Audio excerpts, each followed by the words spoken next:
Thank you. Great. Okay, I'd like to call the November 2022 Middleton Airport Commission to order. Brian, can you please do the roll call? Yes, give me 1 second here. Absolutely. Miss Bond, Here. Mr. Halleck, Here. Mr. Shaw, Here. Mr. Lorman, Here. Alderperson Herniro. Here. Okay, I think that's all I've got on the call for commission members at the moment. So we should have Okay. 6.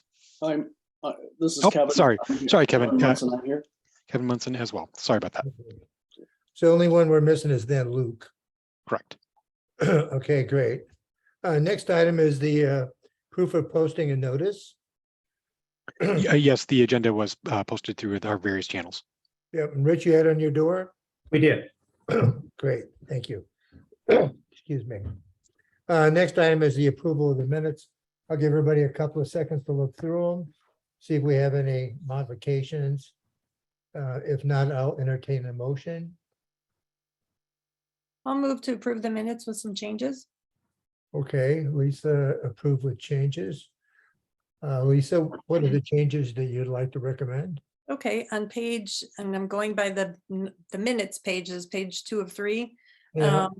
Just above item number 3, it says 30% of the plans at the airfield. That should be planes. I'm sorry, I'm trying to figure out where you're at here now. Say It's it again. page 4 of the packet, Oh, page okay. 2 of the actual minutes. And I And then- noticed the minutes are in the packet twice. Yeah, I got them. So how far down on that page? Is it item 2, 3? It's in item 2, the last paragraph. It Yes, says approximately 30% of the plans at the airfield could not utilize the Swift 94. It should oh, be- I see. Okay. I think that's pretty obvious. Okay, thank Yep, you. and then under item number 3, the second paragraph, it says that I asked if the $54,389 in city funds would come from the airport enterprise fund for the BOA projects. It doesn't indicate that the answer was yes. It just says I asked the question, but I believe it was confirmed that that is the case. Oh, yes, that's the remaining dollars for the rebuilding of the runway and taxiway. Yep, I want it noted in the minutes that the Yeah. answer to the question was. I yes. actually have the BOA summary in this month's. I gave you my spreadsheet and they confirmed it. Sure, but I thought we confirmed it at the meeting, but Yeah. if not, then that's good to know, and we'll make sure that's reflected in tonight's. Okay. minutes. And Good. then the top of the last page of the minutes, there's a reference to Maury indicating that he would commit to match the unleaded cost to the low lead cost. Yes. And from what I understand, is that not the case though, Rich, with the 94? That was his statement at the time. So that should be reflected in the minutes, but I don't think that's the reality based Okay. on facts between now and then. So that should probably stand. Is there a way, Brian, to make an editor's note that this information changed after the fact? Yeah, and then finally, in the next paragraph, it says Sean indicated that he was no supportive. That just should be not. Say that, where am I at here? The middle, I'm sorry, the third line of the paragraph that starts, Lorman stated that if the city was working with other communities, Yeah, it says later on, Sean, and I think it should be Shaw. I think so. That was gonna be my note to correct. I just noticed that now. Shaw indicated that he was not supportive. okay. Is And- there, okay, no, duly noted. Brian, is there a way you want to handle that? From what Rich said at the time in the minutes to what's facts today? I think we'll cover it later on in the minutes. For Yeah, this- so I'll just add an editor's note that the information has been subsequently updated, and please see the minutes from this meeting to reflect the current information. Perfect. Is there any other changes to the minutes?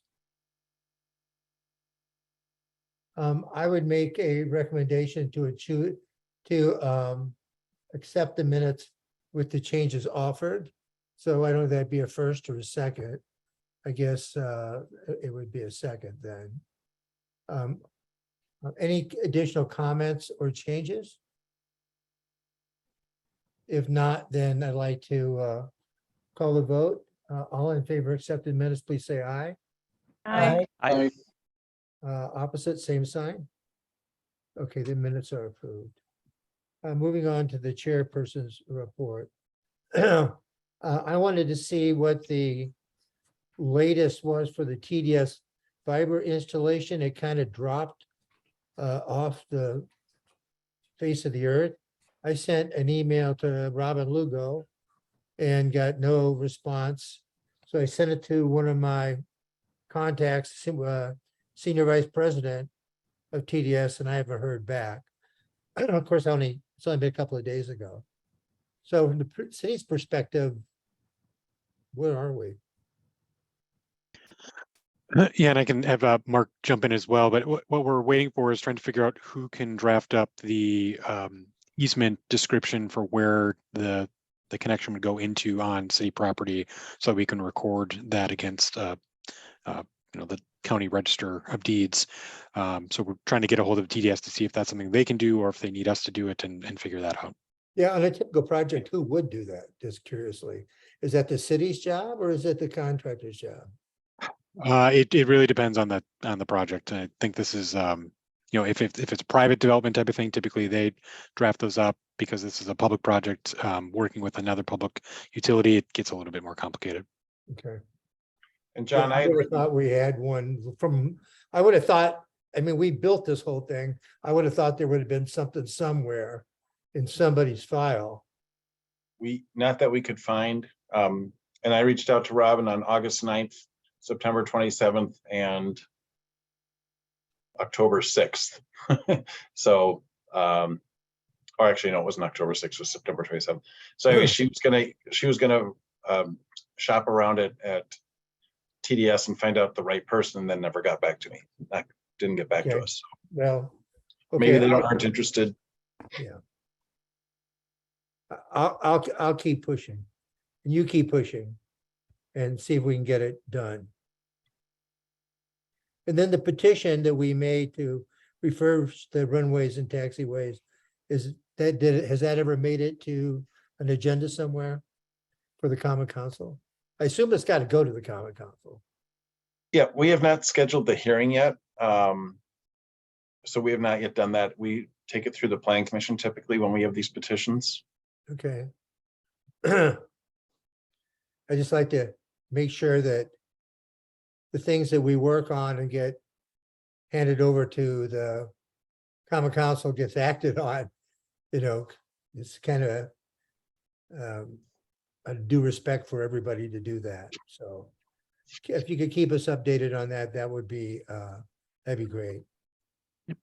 And then I had included in the packet, and I have no commentary on it, is a couple of reports on lead. One was an email that Kevin Munson sent.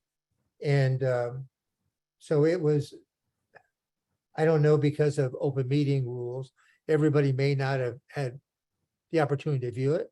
And so I thought it would be appropriate to include it. And then there was a hearing on the public health, had a hearing, and I just included their information as a way of just keeping everybody up to date. So the goal is simply that, is I want to make sure that everybody has equal access to all the information, so that when we have discussions, not that we are today, but that it's available. Rich, so that's all I have. Does anybody have any additional questions you want to ask me of of the above items? Okay, if not, let's go on to Rich on the airport manager's report. Rich, go ahead. Hey, everyone hear me all right? Yeah, Okay, very good. From September 29 through October 25, 5 individuals made a total of 7 overflight and noise reports. 3 of the reports were from one individual. The other 4 individuals made 1 report each. 3 reports by the 1 individual appeared to be, again, jets or twin engine aircraft flying straight in, probably on the RNAV 28 approach into our runway. That's the runway that we land to the west. All reports which requested contact were addressed via phone or email by myself. No aircraft accidents or incidents on the field. We have the Knox boxes. We've installed the Knox boxes in coordination with the fire department where they wanted them. We are collecting keys at this time. I think we've got about 1/3 compliance on it. Other news, yet still the 80th year of operation of the Middleton Municipal Airport Maury Field, continuously in this location. Chapter 93 conducted a special Young Eagles Wings to Fly event October 8th. 6 young people received ground school and free airplane rides. This is the special events that go to underserved populations. It was a very good event, quite a rousing success. People enjoyed it immensely. We hosted the Madison Youth Aviation Club October 22nd. This is open to everyone. Young people come in. Other people, the Women in Aviation group particularly volunteer their time, and they were teaching cross-country navigation this time. The kids enjoyed it. I attended the Wisconsin Aviation Management Association Annual Convention on October 4th. There were quite a few informational sessions were useful.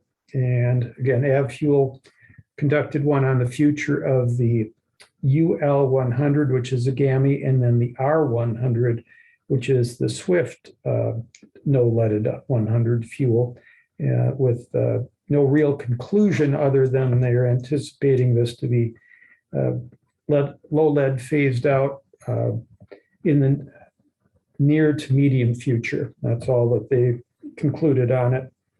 Other than that, we're going to be hosting Maury Airplane Company on the 14th of November. We'll host FAA-sponsored safety seminar. This is on complacency in aviation. And this one is going to be done by one of my flight instructors ground instructors, and by Jörg Grossenbacher, who's the Milwaukee Flight Standards District Office Safety Officer. So should be a good event. Other than that, that pretty much wraps up what's going on here. Great, thanks, Rich. Any of the commissioners have a question they'd like to ask Rich about any of that material? Okay, if not, let's move on to the airport financial review. This is the latest that I have from the city. There's no surprises. Everything is pretty much as anticipated. Any questions about any of it? I don't think it's up on the screen. Okay, Brian, can you roll it up? Thanks, David.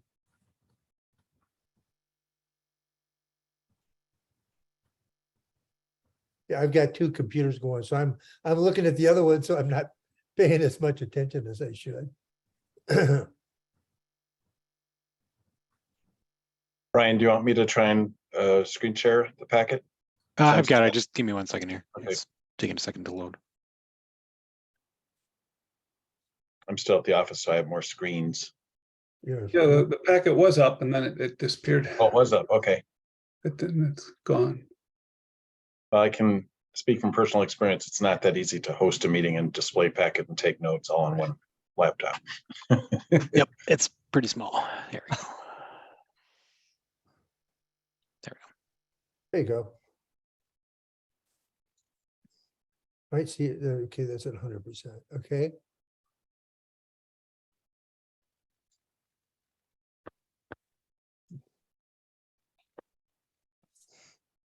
See, my only problem when I have too many screens going is I don't know which mouse to grab. So, any questions about any of these?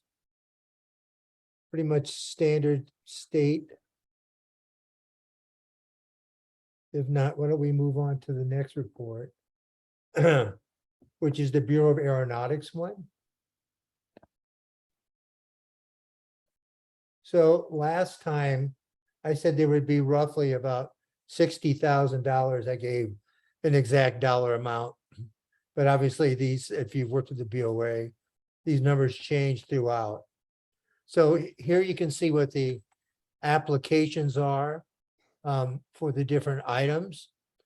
If we don't use an item, like if the city doesn't pass the LUZO or doesn't, we're not obligated to spend that money. This is just a placeholder. It's already been approved. So this takes us through all of the runways and the taxiways. And I think at the end, it shows that there's about $1.2 million for the discretionary fund that have to be used. And that's going to take about $100,000, which we don't have $100,000. So we'll be about $37,000 short. So we're going to be able to cover everything that we have with the money we have, plus $37,000 out of the airport revolving fund. So does that, any questions on that one? Okay, John, I have a question. Can you walk through the costs to the city again? sure. So we have two forms of cash in the bank already today. We get $150,000 worth of AIP money. And we have to provide a match to that, about 10%, of which we split with the BOA. And we also have what was given to us through the bipartisan infrastructure legislation. And that, is not an exact number, but I believe that's about $250,000 a year for 5 years. So if you add those two numbers up and as they're accrued, so if you can see the FAA entitlements, that shows how much money they're taking out of the entitlement. And then it shows kind of what is left over in the green, if you will. So the columns are the FAA entitlement, that's the $150,000 a year. And then we have the discretionary. So they're counting bill also as entitlements. So it's really all pooled together. The top line shows what the starting number is, and then we subtract from that as we go down. So we're using all that money up till we get to the end, and then we have to complete the project. We need to use discretionary funds. So discretionary funds come to us at a 5% cost. So when we get to the bottom, we had 137,000 left over. We can use 100,000 of it, and we still got to come up with, I think, 37,000. So that would be our combination, if you will. Okay, And and I guess, that's the way that I recall it. If it's not, it could be 100,000, and I can clarify that. Originally, I thought it was about 60,000. But if it's discretionary and it's, I see what they're doing. So they're applying the 600,000 we've got. I'm in 2027. They're applying the 6,000, 100,000 we have against the 600,000. The cost is 2 million. We have 1.2 to pay for. They're showing it here as 100 and 100,000 to be split, but I believe the amount is actually only 5%. It may be a typo on their part, but that's typically the amount that it takes. If it's 100,000 that comes from us, then we would use 100,000 of the additional money we have out of the 137. We'd actually then have 37 in reserve. Does that make sense?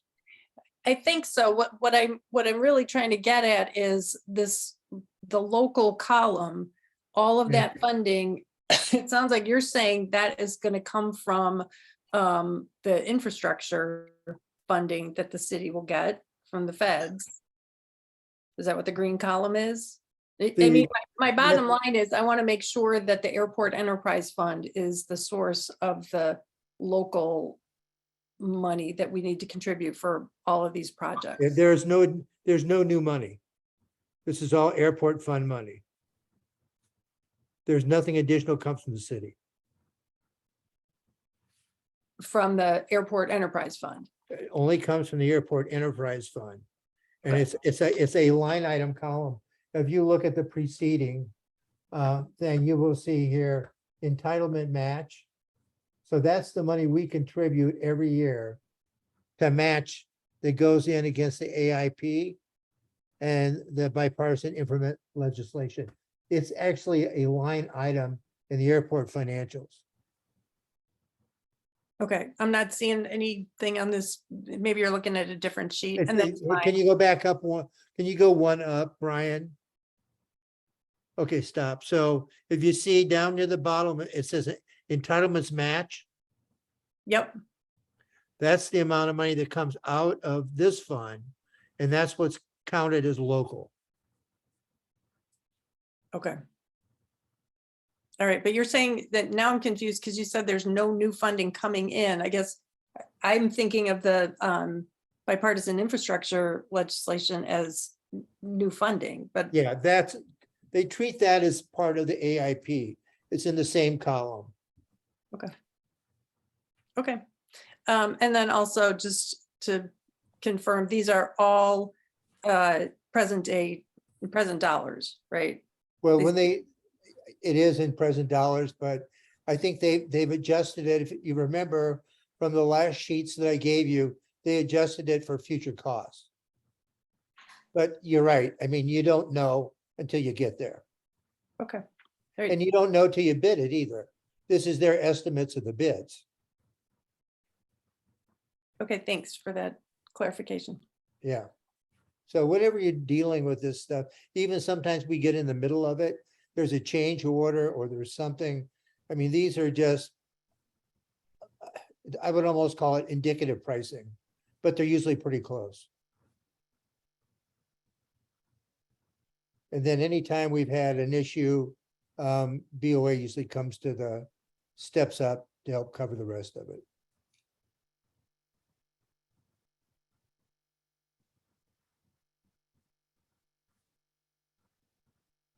Okay.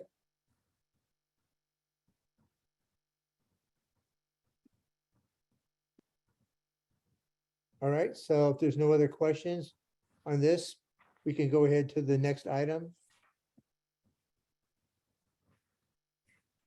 And that's the UL gas, avgas fuel truck acquisition.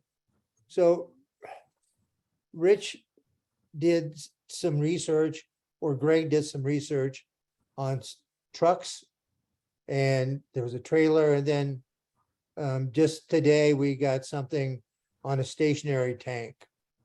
And so I included my email, the email that was to us from Greg, because I kind of took from this that they felt that there was a risk of trying to convert a Jet A truck into an avgas. You can go avgas to Jet A, but you have a lot more risk the other way, at least for the first tank or two.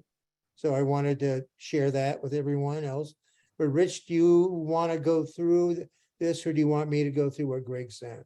Well, why don't I go through where I'm at with it, John? And so just to put everyone on the same sheet of paper, we want to make sure we have a good product, a good quality product that goes out the door. And we've been getting kind of a wide variety of ideas as to what it would take to purge all of the jet fuel, which is essentially diesel or highly refined diesel, out of it, the pumping system. A tank itself is relatively straightforward, but the system itself with the filtration, you just can't swap out filters, drain it, and run Swift fuel through it. So there's a liability issue. It's pretty much come to the conclusion that it doesn't pay to try to convert a Jet A tanker or refueler for this.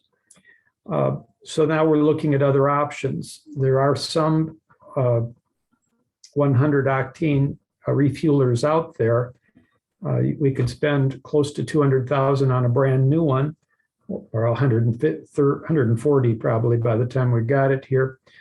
Or we could try for a used. I can find you a $7,000 one in California that's a 1972 Ford body. That's not going to go for us. But there isn't very much out there, and what is there is typically fairly old. So trying to find an appropriate tank or tanker for that was one option. Then we looked at a fixed tank, a smaller tank that would reduce our options on it. We'd have to fill directly from it as opposed to being able to go to customers. Third option was the trailer, and that isn't a cheap option either, but a brand new type of trailer we could haul behind our truck and fuel with is in the $80,000 range. None of this has really jumped out at us as satisfactory. We want to ideally, we'd get a reliable, relatively new truck that would have a fairly good capacity that we'd be able to pick up this fuel. And that's what I'm looking at. That's what I think my recommendation would be, to continue that search. But we're not going to get very much for $30,000. We'll have to look and understand that is it, will not get us something that's terribly reliable, at least not in my estimation. So let's just roll down through this a little bit. So we had an option for a truck that was at the Dells. It was recently overhauled in good shape. The problem with this one was it already was a Jet A tank, and you're uncomfortable with a Jet A tank getting cleaned out and whatever. If you roll down a little bit further, the estimated cost, assuming we did get it, was the truck was 30,000. I don't know, I guess you can't drive it on the road, so you'd have to truck it. It'd have to be cleaned. New filters and nozzles, 4,000. Could be 20,000 to do the conversion, and then Swift for flushing. So that all-in cost would be 57,600. We're making an assumption. But you're still uncomfortable with all of the preparation and flushing that it's safe. Is that your distillation? Yeah, abundance of caution when it comes to aviation fuel, as you know, John. Yes, I'd be, no one's going to sign off on it, unfortunately, as saying, yeah, this is work, all good. We'd have to be doing testing, specific gravity stuff, and even then, I'm not comfortable with it. Okay, so one's out. Let's roll down to option 2 real quick. So we go down. Can I ask a quick question, John? Do you mind? Yes, absolutely. Is there a reason why we even would need to keep it in a truck? Why can't it just be a self-serve fuel?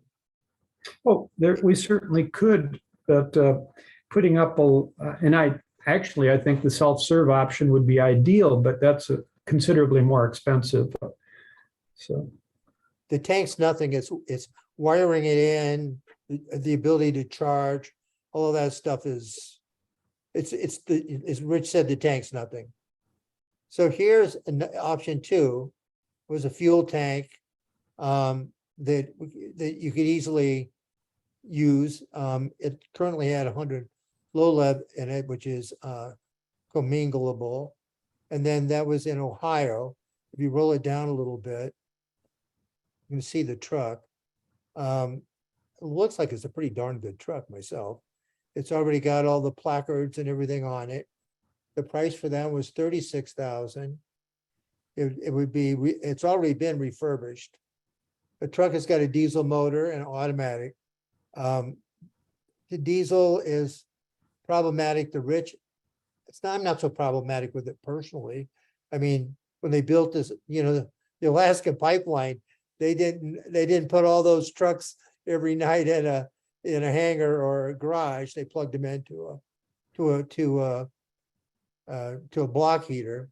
And the other thing, by the way, is that if it's that cold, you're not gonna catch me or anybody else out there flying around probably. So it'd probably be pretty thin pickings, but so the other cost here is 3,000 to truck it. A new filter is 500. You'd have to winterize it. I agree with 500. And then the meter calibration. So the pros and cons are already down below. And the bottom line and the money wise was, I guess we have to do the math in our head. So we started at, what was the number we started at? 36. Started at 36. And so let's add 3 is 39 and add another 1,000, which is 40. So it's about $41,000 all in. Mhm. To me, this looks like a pretty good solution. Yeah, it isn't a bad option, John. I have to admit, but my guy is a little leery of the older truck. On the other hand, we're running a truck that age right now, which is probably why he's leery of it. So Well, anyway, it's been refurbished. What does that mean? that is a very good question, John. What I'd love to be able to do is hop down there and actually inspect it, and that's going to add quite a bit to the purchase price. I don't know if we can hire an independent trucking company to look at it down there, or a mechanic or someone, versus us going down and looking at it. But in any event, yeah, it doesn't seem like a bad option. Yeah, I mean, I thought this one was, personally, I thought this one was acceptable. So let's go down to the third option. The third option was the haul behind tank. And I see, the billing and all of the parts, things that you have to do, and then to haul it around and put it behind the truck. Seems to me it's clumsy at best, and the price was kind of off the chart. So the only one I personally thought was okay was the one in the middle, and I guess that would be subject to inspection. And I don't even know what the city's purchasing, what the purchasing process is. I mean, does this all got to go out for bid now and look for something similar, and who handles it, who inspects it? It's one thing for the airport commission to say, hey, this one looks good, let's go buy it. But my experience with the city is not has not been that easy. So Yeah, I mean, with new vehicle purchases, we typically buy off the state bidding service. I'd want to check with the city attorney and purchasing on what our procedures would be for buying a used vehicle. But if this is the option that the airport commission wants us to, take some more time and spend some more time looking at, we'll absolutely do that. would we also inspect quality, I guess? Is that something you would do? I mean, we're basically, Rich's concern is quality. And city is going to be price, I'm sure, and competitive, fulfilling the obligations to the government has to do. Yeah, I'm just trying to say, what if we said, we really like this one, we ought to explore it? What happens then? Well, then I'd figure out from a purchasing and legal standpoint what our obligations are for that, and we'd have to figure out, as Mr. Morey said, how you could do a third-party inspection of the vehicle since we can't physically inspect it. I think you'd probably hire that one done. Yeah. Okay, and then Rich sent something out earlier today from Metco on a stationary tank. It's not in the packet because it wasn't there in time, but I've had it forwarded on And nonetheless. I still have a couple questions about whether that's even viable. Okay, It's in the price range. It okay, would not, specifically would not be set up as a self-serve. We would would be full serve with us having to move an airplane over to it and fill it up, yeah. and or getting some kind of a consortium with the the users to where they'd have an access to it and self-serve on their, and then be billed later. That's a lot of labor. Again, not ideal and not mobile. Well, Yep. the thing about anything stationary, when we go to resell it, it's gonna be a problem. If it's on wheels, and that's a truck, we can recoup part of our money and redeploy it, if you will. So that's thought. So my thoughts is option 2, to me, looks viable. Commissioners, do you want to weigh in with your thoughts? You want to ask us questions?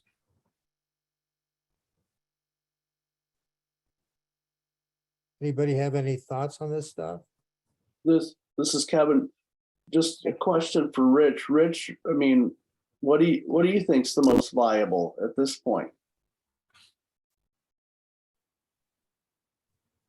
Of all the options that we have in front of us, I believe that truck in Ohio is our most viable, assuming it passes an inspection. And again, we should be able to find someone familiar with trucks that could go over there and do an inspection. And I guess it's going to be in the neighborhood of $500, maybe $1,000 at most, maybe less. I'm not even sure. Anyway, I wish it was closer, and I wish we could go inspect it, and then I wish it was newer. But of the options we have right now, that's our most viable. I honestly think that getting a fuel truck, porter, refueler of a sufficient quantity that they can put the 94 UL and or auto fuel, if we decide to go that route in, and there are drawbacks for both fuels actually, that would be our best option. We're So, to just look at it business-wise, the fuel's going to be expensive. We'll be happy to sell it. We'll probably own the fuel, more airplane company. The city is going to own the truck. And any maintenance that we have with the truck, I'm assuming the city is going to be picking up. it would just be the same as they do with the rest of the Yeah, equipment that's same- owned same- by the same. city at the airport here. It'd be the same as the other city equipment. It's snow removal. Yeah. So with respect to pricing, Lisa brought up, do you want it? So I want to get a far, reliable truck.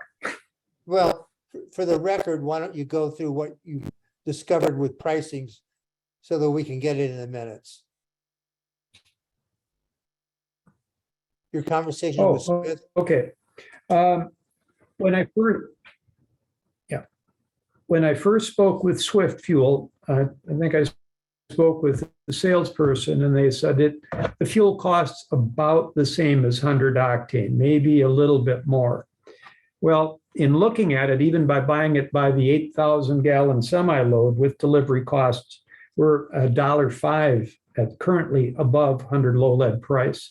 And if you go with a smaller load and have to eat the shipping on it completely, as opposed to sharing with up at Lynn Erickson, who runs has the Swift fuel tank at Sauk, and there's a Swift fuel tank in Wanakee. If we could combine our loads, we could reduce it, but it could be as much as $2 or slightly more than $2 a gallon, more than 100 octane. We're selling 100 octane right now for $6.20 a gallon. So, and our margin is not that great on it, believe me. So we would have to, as much as I want to sell this at the regular price, we're going to have to, it'll have to be more than 100 octane. There's no doubt around it. I don't So think that is anybody's, why I was committed to doing it if at all possible. But as someone said, if I sell it at a loss, I just can't make it up in volume. So I don't think anybody expects you to eat the difference and erode your profit margin. I think that would be unreasonable for anybody to ask. The price in the market is the price in the market. When we originally did our survey, Mhm. we said, we asked all the owners, at an equal price, would you buy the fuel? The result of that research was roughly 40,000 gallons a year could be converted over to UL 94. A $2 premium, that's not going to be the number. And so I really don't know how much will be sold. I guess we won't know till we get started. We can ask again. I don't even know if that number would mean anything, because people don't always do what they say they're gonna do. So that's my thought. Lisa, I see you have your hand up. Go ahead and Yep. ask the question. I guess I'm going to step back a little bit and ask if someone can articulate the benefit to investing in any of these options. And I would agree, it looks like 2 is the best of the bunch. But what are we getting from purchasing a 24-year-old vehicle to sell fuel that's going to cost $1 or $2 per gallon more? I mean, if we believe the county's report, and I don't think we don't believe it, what is the tangible benefit that we're going to get from investing this money? And then the second question I have is related to that. Does anybody know the estimated date of availability of the GAMI fuel? Yeah, so there is nothing illegal about an airplane using low lead. So from an airport standpoint, it means nothing to the airport because they can use it legally now. However, I think the city, the city cares about the comments of the surrounding area and is trying to quote unquote go along to get along. But from an airport operation standpoint, we don't get anything out of the extra expenditure. I mean, that's just the fact of it. The hard stop for GAMI for an approved fuel, if you talk to the FAA, is 2030. Right? Will that in fact take that long? No way. Because if there's depends on what the EPA has to say. And it's between the EPA and the FAA. So we're kind of, we're a bystander. We don't control the conversation. We just go, but I just happen to think with public pressure and everything else, we're probably not more than a couple of years out. I think worst case. And if the government really wants to speed it up, they can spend money with the fuel companies subsidizing changeover, whatever.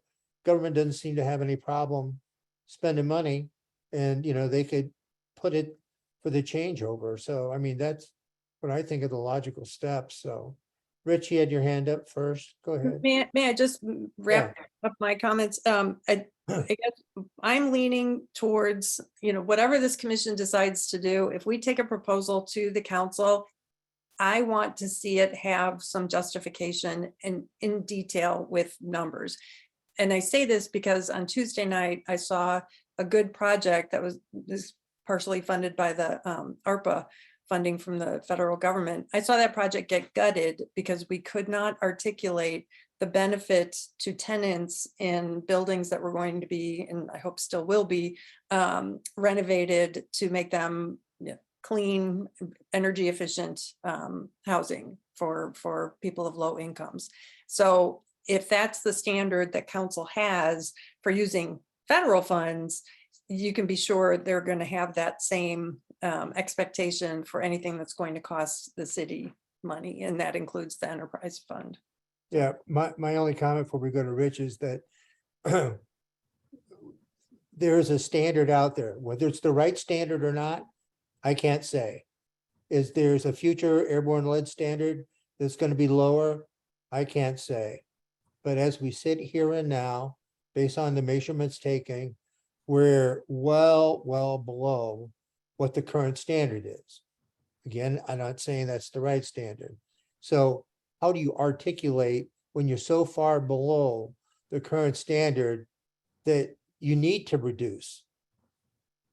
And if that argument is you don't need to, then the argument for a purchase goes away. I mean, that's what my logic tells me.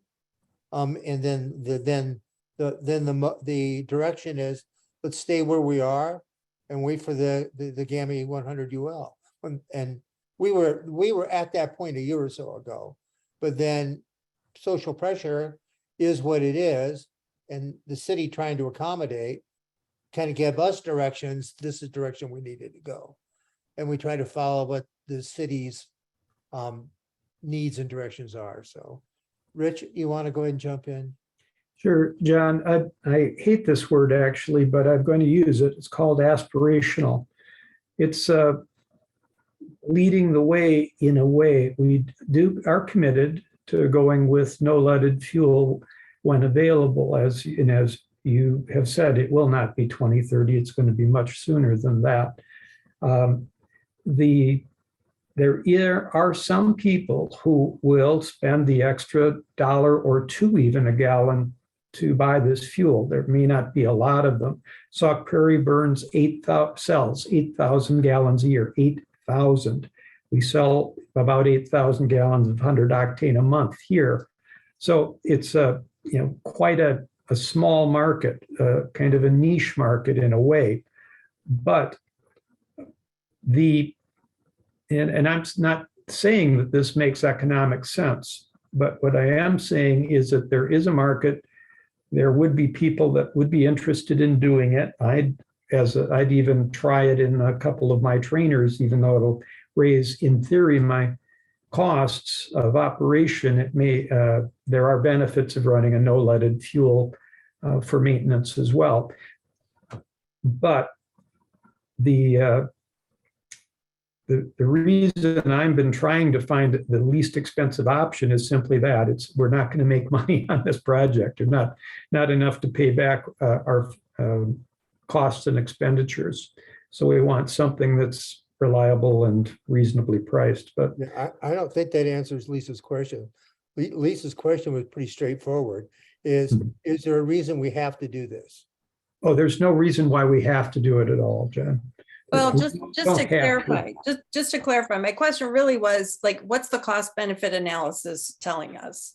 And, and I don't, and to be fair, the city, to my knowledge, doesn't always, or maybe even ever do an actual cost benefit analysis. I can think of some road construction projects coming up that are mighty pricey for the benefits I can perceive. So I'm just getting at, I recognize, Rich, sorry, I agree kind of with aspirational. I understand the non-economic factors, but what I'm trying to get at is if we can't justify it from an economic perspective to the council, this won't fly. I don't think you can. Pun maybe partially intended.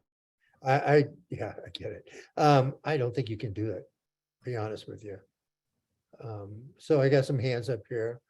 Kevin Munson, I'll let you next. Yeah, sure. So, I mean, as with the transition to unleaded in the automobile industry, it occurred over a period of 25 years, and there was no absolute cutoff date where unleaded fuel was used as opposed to leaded. It was a transition. You could go to the gas stations and get both for years. It's the same thing here. There's a date where all of this leaded fuel will be phased out, which is in whatever, 2030, and 7 years from now. But the transition starts today. It's not an economic decision. We won't be able to right away justify it being an economic decision. That's not why we're doing it. We're doing it because there's unleaded fuel available. Like many other airfields, we're starting the transition. We should be the type of people that, regardless of the cost, we should go in and put ourselves in a situation where we can sell this fuel and start a transition to unleaded. Because that's how the process works. There's no way there's going to be a cutoff date. It just doesn't work that way. And there's a precedent out there that says, no, it's going to take 7 years to get every bit of that 100 low lead out of the system. And but what the industry, the EPA, the FAA is telling us, we've approved it. Start your transition right now, regardless of how much you're going to sell. And the reason, I'll tell you, the reason it's difficult to find these used trucks, which is what you use at small airports. You don't go and buy new, big, expensive new trucks. This isn't, someone that wants a big F-250 truck just because it's a nice thing to have. This is a small airport, and I've always driven old fuel trucks, whatever you can find. It's not like you put a lot of miles on them. You put a few feet on them a day. And but we need to be on the forefront, and we're wasting time as it is. We really are wasting time, and that's why these trucks are so expensive, because all of these airports are sucking them all up because they want to be in the forefront as far as the transition and start selling the fuel right away. This is something we probably should have been doing beforehand. So we're not going to be able to right now justify it economically. It may be 4, 5, or 6 years before we do that, where 80% of the fuel we sell is unleaded. So my vote is to do this right away. We're already getting behind. We should have already done this.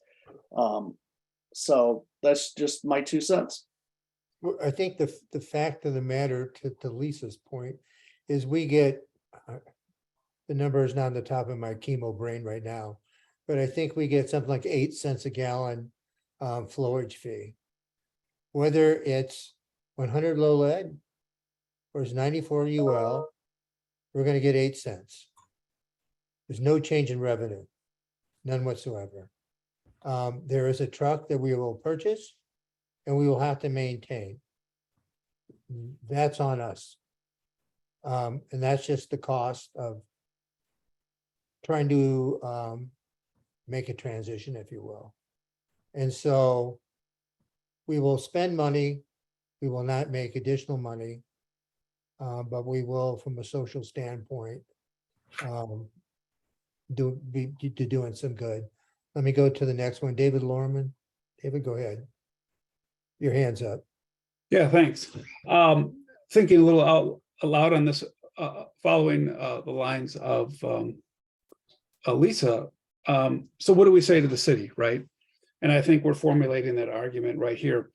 So we simply go to them and say, okay, look, this is not about saving the city money. The city's actually going to spend money here, and the city's going to actually lose money here.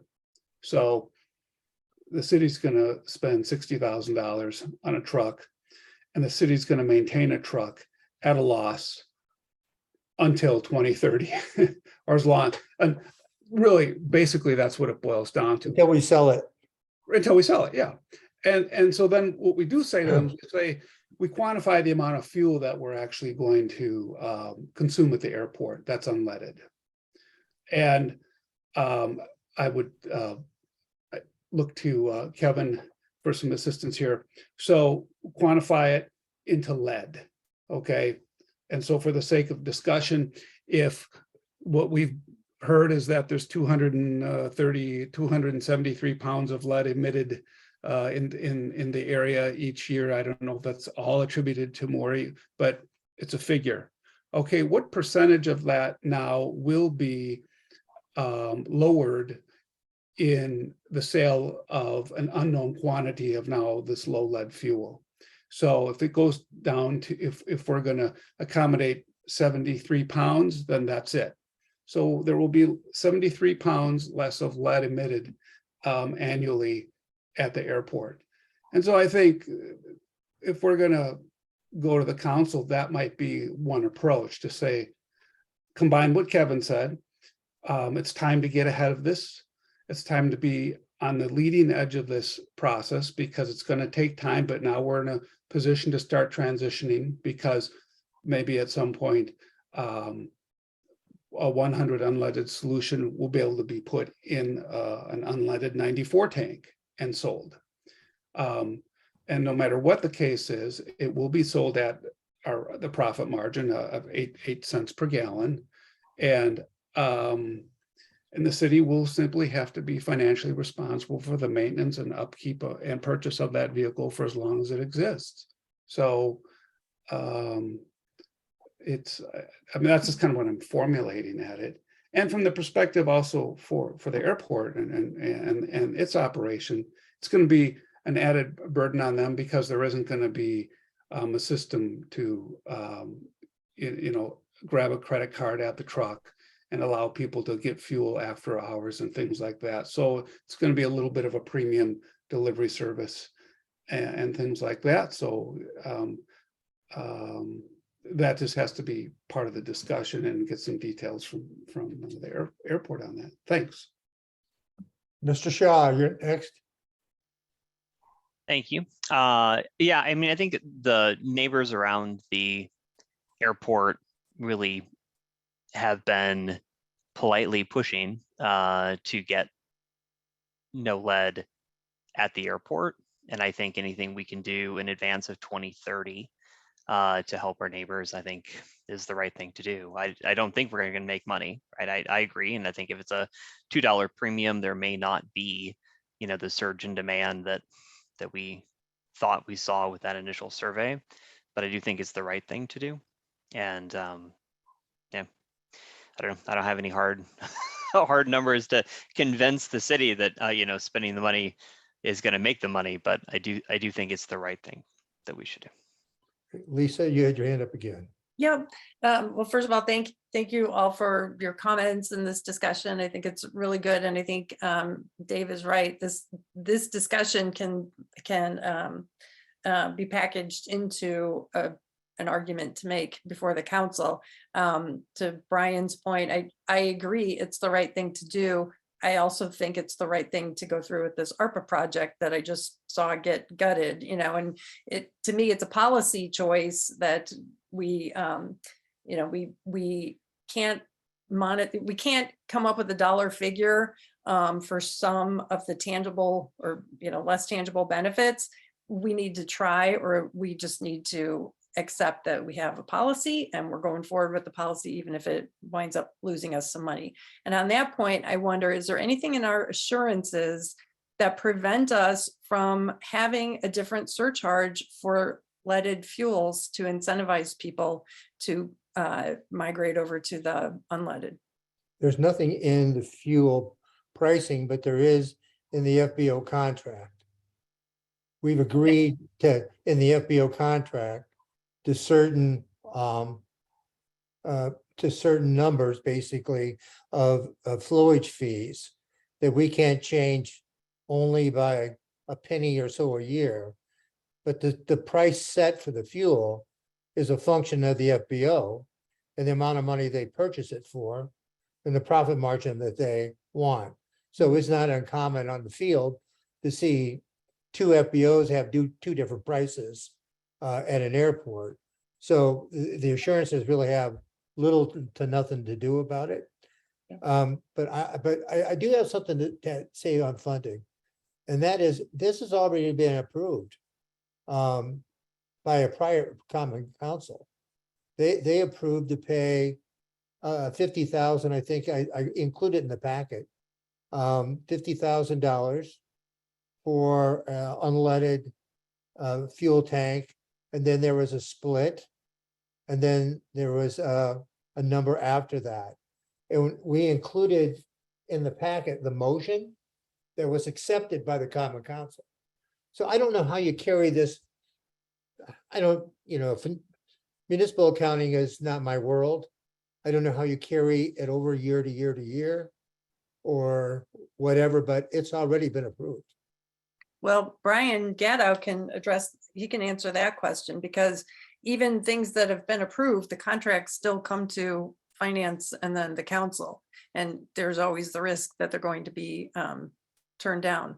And Brian, before I ask you to answer John's question, I'll just say, for this policy decision to really have the physical impact we want it to have, I would be in favor of writing it into the FBO contract that there will be a surcharge for leaded avgas, so that people have a reason, other than it's the right thing to do, so that they would have a reason to migrate over to the unleaded that we're going to try to make it.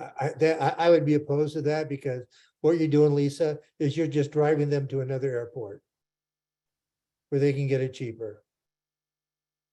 It's And not gonna I- have any effect other than causing people to change which gas station they stop at. Well, and the other thing is, there's, even though there's 60, about 60% of the aircraft can run the 94 fuel, still the bulk that have to consume the 100 low lead is higher. So we're punishing them for their inability to consume something that's available. So, I mean, there's just a technical hard stop as well. And this is what the FAA and the industry kind of keeps talking about right now, is that just because 94 is available on a field, that's good and fine, but it doesn't address the issue of aircraft that absolutely have no option. So I think as noble as it is to incentivize people to, burn the UL 94, it would be better to go in the opposite direction and to make the UL 94 cheaper. So they would want that. Now, if the city's willing to subsidize the price per gallon, so the FBO operation doesn't take a hit, then that would probably work. But I don't know how the city would be able to fund, that at that level. But maybe it wouldn't be a lot of money if we're only talking about 8,000 gallons a year of unleaded fuel being consumed, and the city's willing to subsidize the cost by, say, 5 cents a gallon, for, again, strictly political reasons. Maybe there's something there to be. You're talking about $2 a gallon in low volumes. Uh-huh. The city is not gonna spend $60,000 for a truck and then lose $2,000 a gallon for fuel at an unknown number. I don't even know how you would budget it, because you don't know Right. what that number is. Mhm. So, I mean, that dog's not gonna hunt. Yeah, I guess, so I think it has to be fair across the board in terms of what's charged for the price of fuel. It's a market price. It's a market And it's price. based on what you buy it for, and then you have your margins, and it's all math. It's not fair for us to ask more airplane company to force them to buy a fuel and then lose money on it. We're not making equivalent margin on it as they do their other fuel. If I was running a business, I certainly wouldn't want to do it. And I don't think we have any legal right to do that anyway. Would we be able to, I don't know if we have to, I guess there is a timeline here. The truck in Ohio could disappear tomorrow. Yes. Do we have any idea of kind of what we would be selling the fuel at this point? I mean, Rich because said if it's $2 more, $3 more, okay. $2 more than low lead in a partial shipment lot. Okay, That right? That's if they hold their word. Mhm. There's no contract or obligation. so I guess the question is, will the aircraft based at the airport right now, are they willing to simply pay that much more per gallon? I can't answer that question, so. And as I said earlier, a survey is probably not going to give you the answer either. Okay. I mean, this is we've done this now for over a year. 1 minute we're going to do this, and the next minute something gets approved, and then we're going to go back to the original plan. And I feel like we've been all over the board here. I mean, if we're going to do this, we're going to do it. If we're not going to do it, we're going to wait for the UL. That's equally fine too. Rich, you've got your hand up. Yeah, John, again, the city taking care of the infrastructure. I'm just going to throw this out there. If we ran this fuel at the minimum legal markup, and I can't remember what that is in Wisconsin, with the guarantee that it's gonna, I don't know even how to do that. But what I'm saying is, we don't have a cost or very little cost in the equipment. We don't have to buy it. We don't have to maintain it. All we have to do is pay our guys to pump it. Good point. We could run with a lower profit margin, but that's still going to put it, I think, above where we're at with, yeah, it'll put it above where we're at with 100 octane. So even then, it's not exactly very viable, but it might help out. And and I don't know if the city is willing to forego the flowage on what little we'll be pumping. That's only 8 cents a gallon, but that's something. But anyway, those are options. So Brian, what, since this was approved last year, is it still that money available? Because if there's no funding for this, I would vote it down. If there's funding for it, then I would feel different about it. So is the money that was available and approved by Common Council still available? As far as I'm aware, I mean, nothing's been, reallocated either. I think the larger question is, this is a different cost than what was originally, allocated from the council. If we go with the Ohio truck, that's more. So I still think it's a question that the council needs to weigh in on.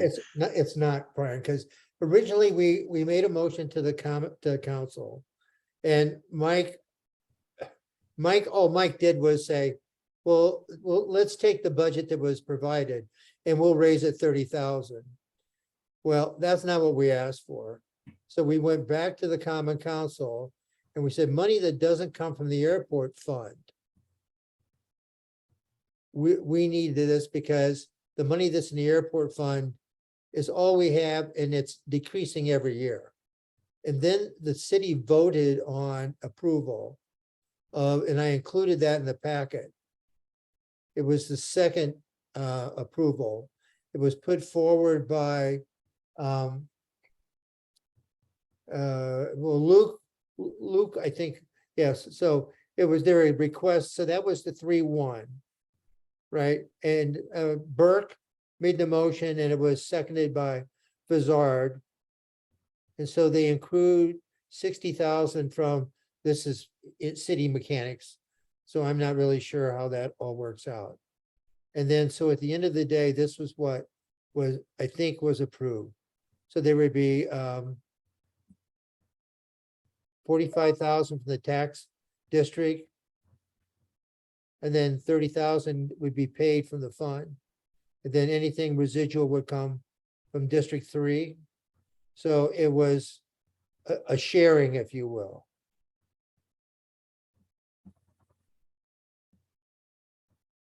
Now, it was passed 7-1.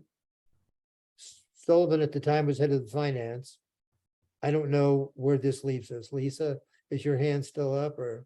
Yeah, I raised it again. So I agree that the budget showing is $60,000, which I think covers option 2. However, I think this is a different project. This was not, It's a tank. It's a tank. It just has wheels on it. well, but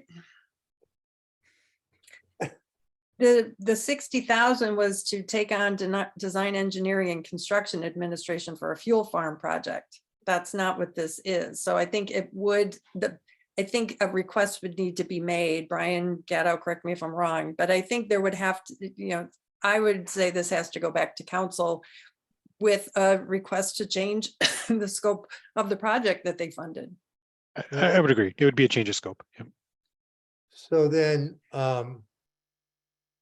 I don't think we can move forward until we figure out how we're gonna pay for it.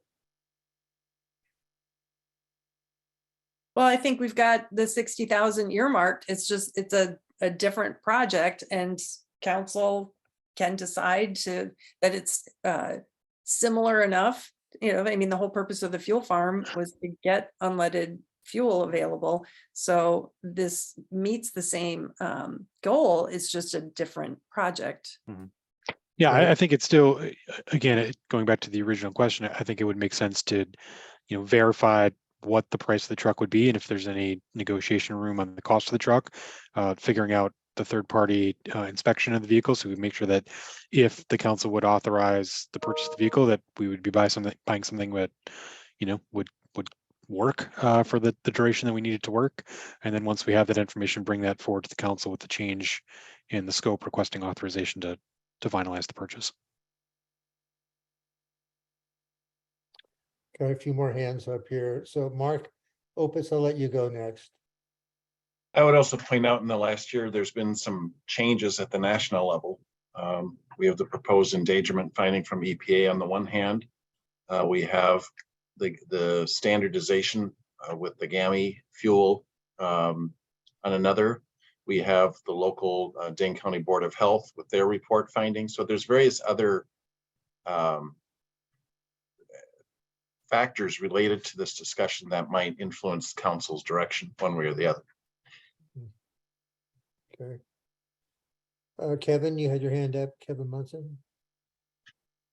David's next, David, you're next. just to be fair. Oh, thank you. I guess then I just a technical note, I would add to it. We have to make sure that it's clearly outlined ongoing maintenance for the vehicle, because it will become a new expense at the airport. So that has to be factored in somehow. Yeah, that goes, surprisingly enough, it's covered under two areas. The parts are under airport's grounds maintenance. So all of the equipment that the city has, that's where the parts get billed through. And then the labor is really part of Rich's FBO agreement. And it's part of his budget to take care of using his staff. Now, maybe when it's diesel, it'll be something different. But using his staff to do the labor component of it. So it would be under those same areas, if you will. So Rich, or excuse me, Kevin, go ahead. Sure, and I agree with what's being said here. The council is very aware of this issue. They're very sensitive to it. They expect us to come up with some viable options. We're gonna have to do it anyway. We either do it now or we have to do it a year or a year and a half from now or whatever. And it's going to be less expensive to do it now. We probably do need to go back to the council and say, hey, instead of the tank, underground tank or whatever, we're gonna do a truck, and we're gonna use that until the transition is fully completed. And then we'll use the 100 low lead tank and all that or whatever. But we're gonna learn as we go along. But yeah, I would say in a really timely fashion, we send something back to the city council. I know they're gonna be supportive. I know they want to do this. And so, yeah, that's my position on that. Okay. Thanks. So I'm going to kind of summarize of the options that we've seen so far. The only viable option is the truck that's in Ohio or Iowa, Ohio, I guess it is. Can you, Brian, can you roll it back up to where the options were? Yeah, that would be option 2. So it's 30, we think it'll come in at about 40,000 raw cost, 45,000 raw costs, plus whatever it costs for the inspections. I see this as a viable option. The truck looks reasonable. The cost is less than what we had allocated.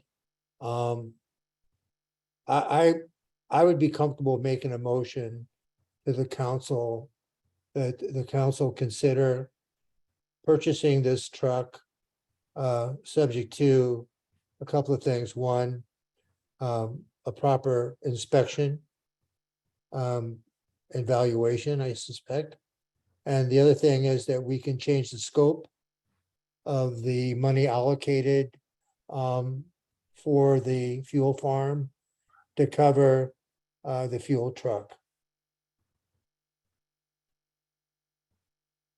Anybody care to second that, or do we let it just die on the table? And we'd have to Brian Shaw. add in there cost of the inspection, Well, I mean. or that that's would be up part to of We it. don't know what that is, though. Yeah, well, we won't until they bid it. Right. So, I mean. I the second that. city acquisition project, the city has their ways Okay, to value things and to make sure they're fair. I think that's beyond our scope. the city has to, in their purchasing processes, resolve that. At least that's what it appears to be for me. Yeah, I second that. So we have a first and a second. So do we want to have any more lively discussion? I, Rich, weigh in too? Go ahead. I just Please. have a couple of suggestions for presenting this to the council. First, I would like to see this on the agenda for November 15th, if that's possible. And even if we just have the cost of the inspection and, you know, it's not done, we're not ready to roll with it. I think this would be good for the agenda on the 15th. And I also would include the information that's been presented here tonight, just minus options 1 and 3, and just focus on option 2, but make it the option.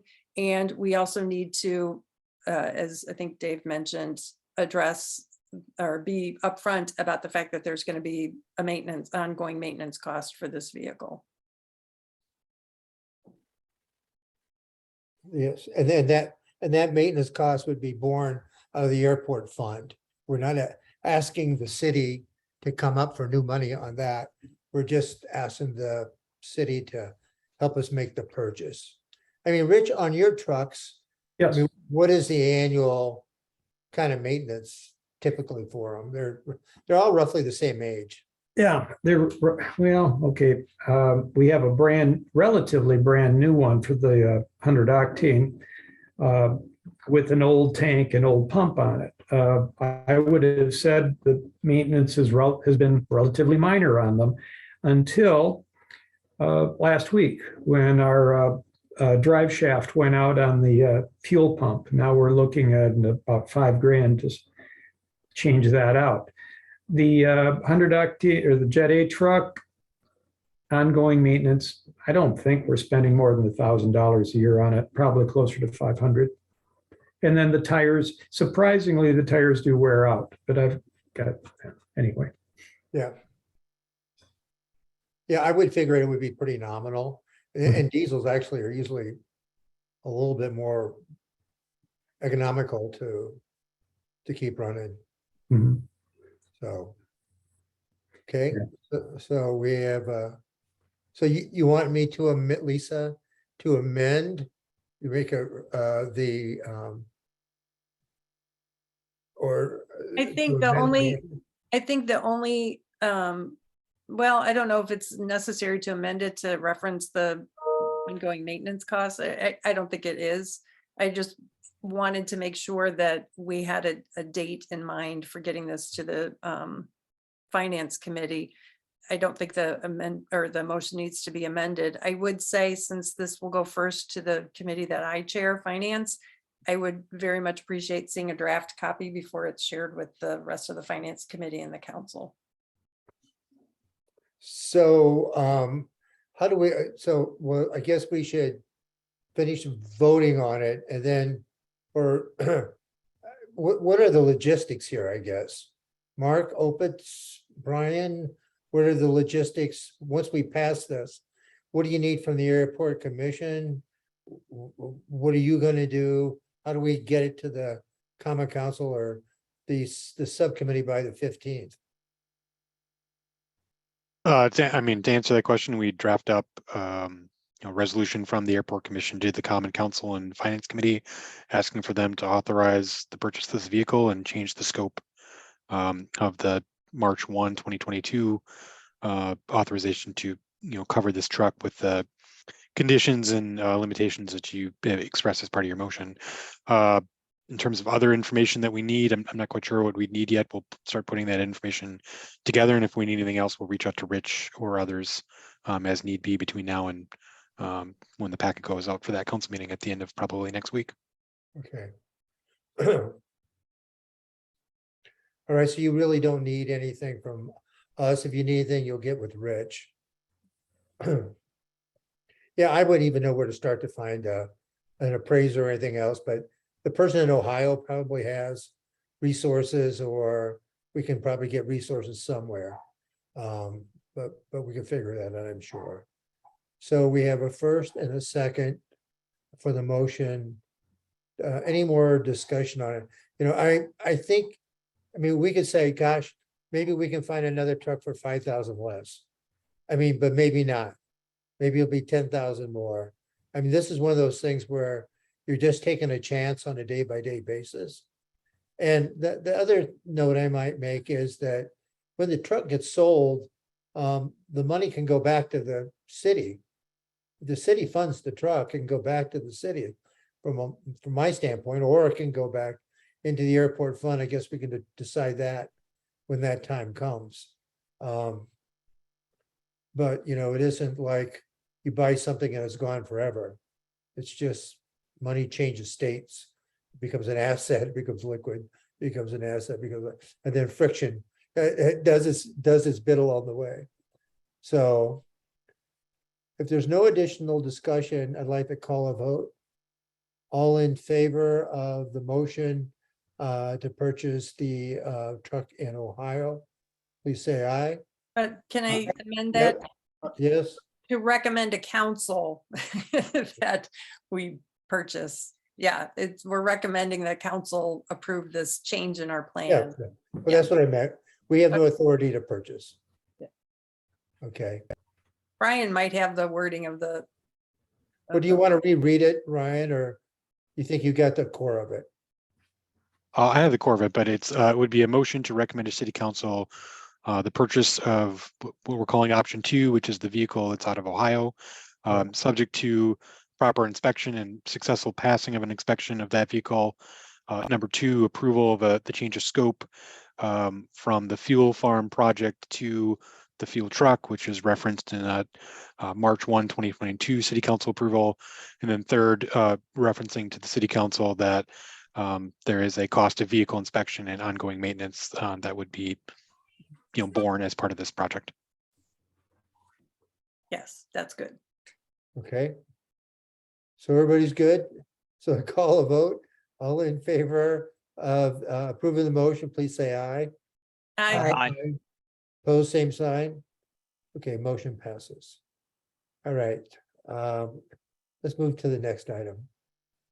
So the next item. Mr. Chair, I'd Yeah. like to move that we defer action on the next item until our December meeting.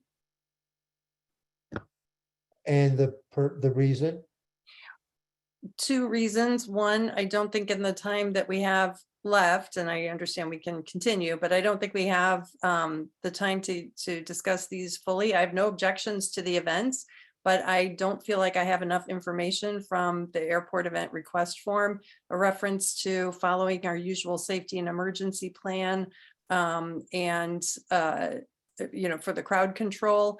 I don't know what that means, and I feel I have to do my due diligence, especially with events that are going to attract thousands of people.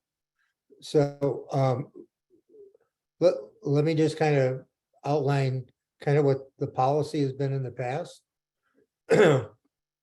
So, Well, Mr. Chair, if I could, yes, we haven't had a second.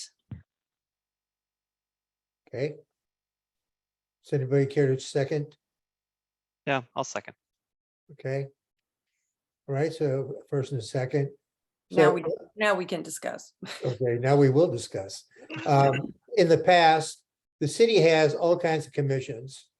They control things like music and lighting and alcohol and whatever. And so the airport doesn't deal with any of those. I mean, it would be redundant and it would be frankly disrespectful to try to supersede anything that's been in place. The only thing the airport does is respond to the safety of the event vis-a-vis airport operations.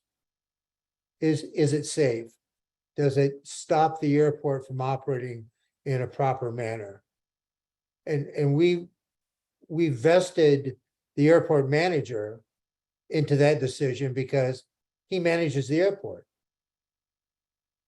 We don't manage the airport. He's the one that we need to determine what's safe, what's not safe, and what will impact the operation of the airport.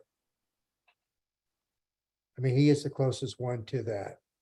And usually when we have all of those points of light, if you will, converge, we approve it. Because those sources are our best source of knowledge. So are you suggesting, Lisa, that you're gonna make your own personal determination of what's safe and not safe in the operation of the airport? No, and frankly, I resent your wording it that way, Mr. Chair. I'm Okay. simply doing my due diligence as a member of council. Yes. I see an airport event request form that doesn't explain what the policy is and the purpose of this form. It just is an event request form. I don't know if the applicant has the amplified sound permit. I don't know if they've had to pay a fee for that permit. I know nothing about this other than this very simple form for 2 events that are in the thousands in attendance. So unless this, I don't even see that this is an approved city form. Okay. All I'm asking, since these are events in the summer, it doesn't seem to me that there's any harm waiting until December to have a more thorough discussion. And I don't have a problem. I'm trying to understand what it is you're looking for.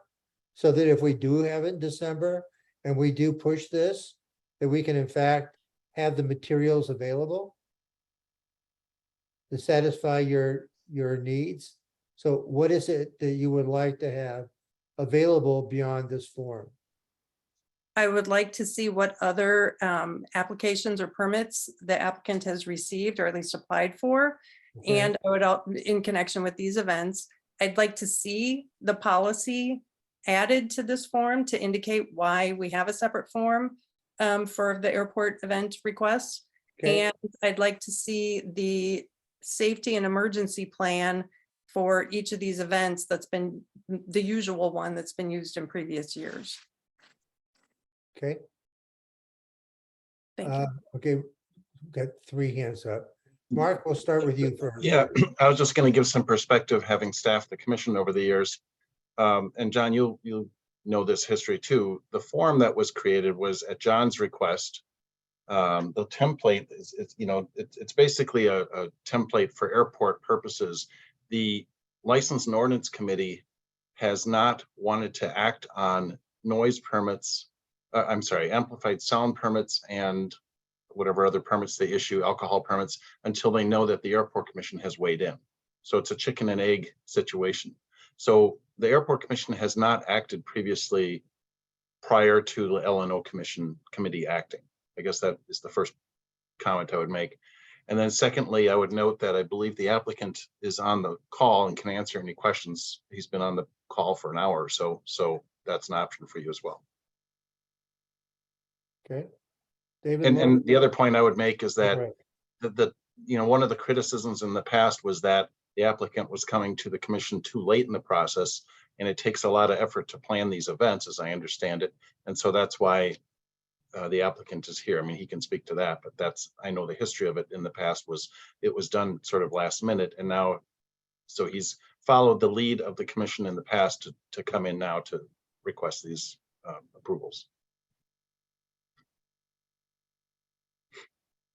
David Lorman. Yeah, and maybe this might help also, if we don't want to come across to address what Lisa's mentioned. We're calling it an airport event request form, but how about an airport event notification? Because as John and Mark already reviewed, it's not, the airport doesn't really decide it. The city already has a process through LNO and all the other players for allowing any type of event on any property like this. So it's really a courtesy notification to the airport in the sense that the commission can look at it as, let's call us the people in the expert of the know in terms of airport operation, to say, okay, disruption to taxiways, yay or nay, people keeping an eye on traffic patterns in that respect, and communication, is there going to be a temporary flight restrictions at the airport, it's really, I think, our opportunity to have a technical discussion on the impact of the event. So even if the airport commission said, well, no, we don't want the event at the airport and we don't think it's a good idea, it's still, we don't get to make that decision. I mean, it's the city and it's the other commission, it's not commissions, council. Yeah, but we still, I mean, at the end of the day, We make a recommendation, well, we have a thumbs up or a thumbs down. right? Yeah. Yes. Thumbs up, thumbs up. If the airport, if we think it's not safe Right, or it impacts the operation of the airport, again, the scope of our comment is only safety and operations. If exactly. we believe that to be unsafe or unmanageable, then we recommend the denial of the request and say, no, we're not gonna have the event here, and we'll pass that on to the common council. And the person that makes that decision for our behalf is usually the airport manager, because the airport manager lives the operations day to day, but also has the experience of working on these requests or events year over year. So they have the actual knowledge of how the events run and if there's issues, what the issues are, et cetera. So that's why we vest the airport manager. And as I usually tell anybody, and what tell Matt, is until you have all the city's approvals and you have Rich's blessing, we really don't want to see it. Would it be helpful, maybe moving forward, if there was even verbiage or language on the form, Lisa, that simply said, this is specifically to help address issues surrounding airport operations and impact? You know, so for that, I'm throwing examples out there. I mean, we're not concerned. It's not our concern whether the band that's there is too loud or not loud enough, right? That's why it goes to L&O for Right. an amplified sound permit. So, When I developed the form, I put the issues on it that I had heard people talk about in the past. exactly, yeah. Is like, where are they gonna park? Is there an air show, et cetera? So I tried to put all the ouch points on here to call them out. So that people would know what was envisioned in the event. So, listen, the form can be changed. I'm not, Right. it didn't matter. I appreciate David's suggestions for adding some verbiage. I would note that there isn't anything on the form right now regarding parking. It just refers to the usual plans, which again, I'm sorry that there's turnover on the airport commission, but when there is turnover, it's important to make sure that it's crystal clear what we're being asked to approve before we vote on it. And I'm also, after listening, I'm confused as to the order. I get the chicken and egg reference, but does L&O go first or do they wait for us? I was in the assumption L&O goes first. That wasn't the experience we had. I don't know if it was this last spring or the spring before, but they specifically said, it was Kathy Olson at a meeting said, what does the airport commission think about this? They postponed action. That's my recollection, but the applicant can answer that. Well, And I was just would going you to guys comment like that to- a policy, if we have like an actual written policy, that should be spelled out. I mean, that's And like. would one you of the- guys like me to comment on this from a historical perspective and as the applicant? Oh, sure, go ahead. Sure. So in the past, as the event has grown, there have been additional steps that have been put in place, which are reasonable, including the form that is in front of you tonight. That form and the commission thumbs up or thumbs down from the airport does come prior to L&O. As Mark stated, in the past, the question was asked, what does the airport think? And they wanted Rich's approval in the airport commission recommendation prior to theirs. So this is the order that we've done it now historically, and that has been explained to me that it would run. So we are doing that. We are doing it earlier than normal. Quite honestly, probably not even early enough. As the event has grown, booking talent and a lot of the elements that go into this, a lot of these folks book out a year or more. So putting this together does take a dramatic amount of time. And like I said, to be honest, we're probably a bit behind where I'd like to be at this point. And to Mark's point, also reacting to, you know, some of the past comments that folks would like to see that earlier. So really, the earlier, the better we can plan, and the better we can make the event. Thank you for that information. Mr. Chair, I'd like to withdraw my motion. Okay. So. All right, so. Trying to figure out where we're at right now, I'm sorry. The second should John- concur with that, technically. Yeah, and Your pardon? yeah, and John, can you give a bit of a history on last year's event and just kind of briefly touch on 2023 before additional discussion?